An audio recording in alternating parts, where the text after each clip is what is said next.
Olá pessoal, tudo bem? Estamos aqui mais uma vez para gravar mais um vídeo. Agora é a análise sobre o artigo do professor Olavo de Carvalho no livro O Fórum de São Paulo, a seção do comunismo latino-americano.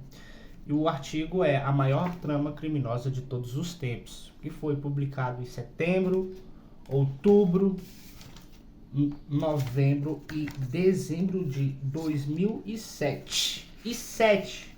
No Digesto Econômico, tá? Olha só, primeiro, o José Carlos Graça Wagner, ele é um herói, tá? E eu quero falar uma coisa que aconteceu, que ainda não aconteceu em 2022.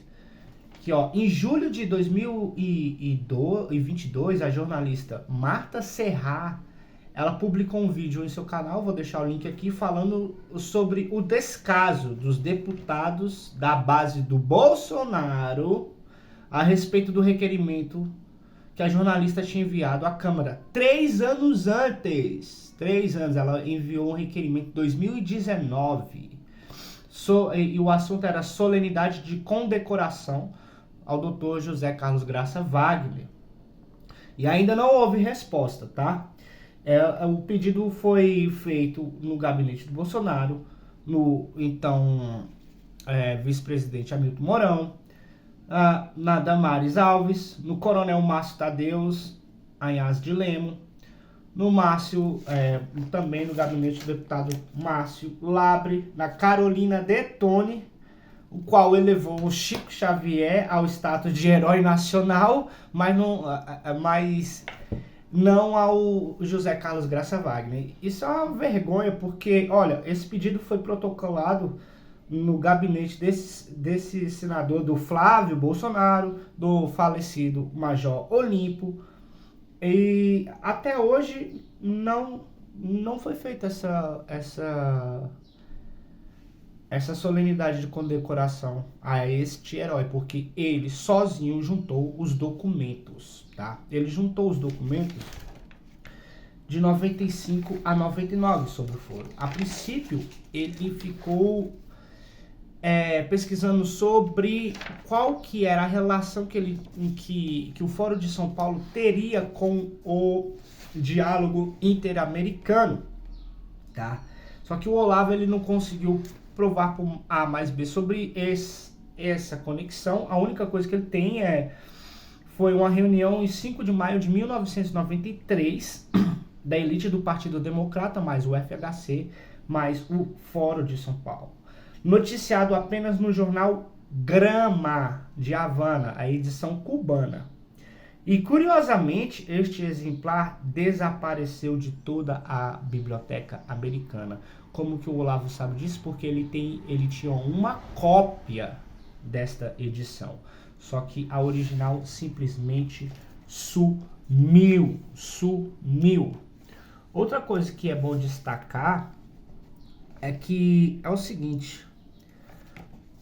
Vamos mais aqui na frente. Aqui falamos. Sim, a entrevista, eu não consegui a entrevista na íntegra do Diário de las Américas, mas foi a entrevista do diálogo do Diário de las Américas com o Dr. José Carlos Graça Wagner. A partir dessa entrevista, ele começou a sofrer demais, porque ficou sem condições financeiras para falar sobre a amizade entre o Foro e o Partido Democrata Americano. Ou seja, os próprios democratas, eles deram a mãozinha também ao Fórum de São Paulo, tá? Para quem não sabe, o Partido Democrata nos Estados Unidos é a esquerda de lá, tá? Lá só tem dois, basicamente, os republicanos e os democratas. Não tem essa palhaçada que tem aqui de 1 zilhão de partidos, tá bom? Um detalhe, se esse vídeo ele ficar passado os 10 minutos, eu vou cortar antes de chegar nos 10 minutos, porque fica melhor, tá? Aí eu gravo uma outra parte. Mas vamos aqui a algo que ele escreveu. Eu não esqueci o nome do site aqui agora, mas eu vou deixar o link na descrição também. E essa entrevista publicada em 3 de setembro de 2001, ó, Nueva Guerra Fria en el continente dentro del marco del Foro de São Paulo, tá bom? Eu vou ler aqui algumas coisas, ó. Há também na referida entrevista menção ao pacto realizado, esse aqui já é o texto do José Carlos Graça Wagner, ao pacto realizado entre o Foro e o Diálogo Interamericano, cujo vice era FHC, que agora confirma no jornal O Estado de São Paulo, em 17 de julho de 2003, página A9, que articulou a candidatura de Lula para candidato a presidente em 94, sem, todavia, revelar que foi uma das razões principais do Pacto de Princeton entre o Foro e o Diálogo, para que as duas entidades atuassem juntas após o desmanche da União Soviética, com alguns objetivos estratégicos da América Latina. A. Transformação dos movimentos revolucionários em partidos políticos, o que só em parte foi cumprido, pois as Farc foi deixada de lado propositalmente por ser uma guerrilha bastante antiga e organizada, com a ocupação de territórios sustentado pela droga e pelas armas adquiridas com a venda de drogas no mundo inteiro, sendo certo que há agentes das Farc no Brasil, inclusive para treinamento de movimentos chamados sociais, e que agora volta com força exatamente no Brasil, e que usa o espaço aéreo brasileiro do Amazonas como uma das rotas para a saída de droga e a entrada de armas, disponibilizando tanto a droga como armas potentes para o crime organizado em países da América Latina. Bom, eu só acho que as Farc não foi deixada de lado, tá? Tanto é que também Fernandinho Beiramar, quando ele foi preso na Colômbia, lá na Colômbia, ele falou que, ele confessou na Colômbia que ele traficava armas do Líbano, ele comprava armas no Líbano e trocava essas armas nas Farc por cocaína.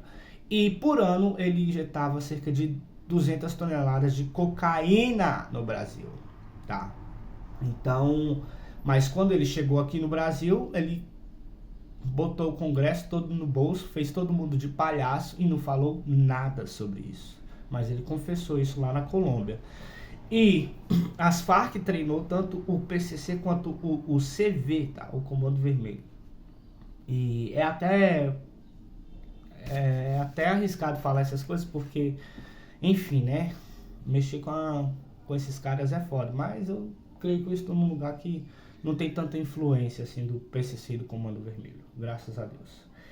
E bom, também o outro objetivo é o enfraquecimento das Forças Armadas para evitar novos regimes militares que pudessem levar a imigração para os Estados Unidos. Bom, sim, com certeza, porque as Forças Armadas, eles só combatem guerrilheiros, eles não combatem a guerra ideológica. Eles não fizeram isso em 64. Tanto é que em 64 a esquerda fez o que foi sonhado por Gramsci.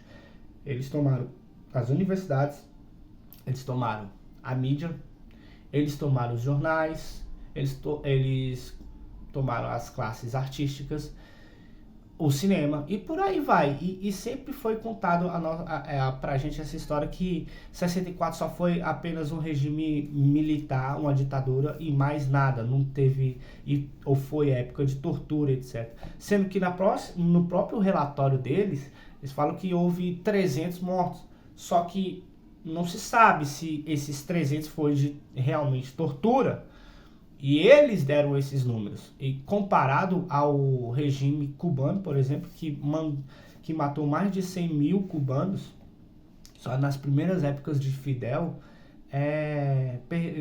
se você comparar os dois e falar a mesma coisa, então você perdeu o senso das proporções, tá? Bom, esse vídeo vai ficando por aqui e eu vou gravar a parte B dele, tá? Até o próximo vídeo, se Deus quiser.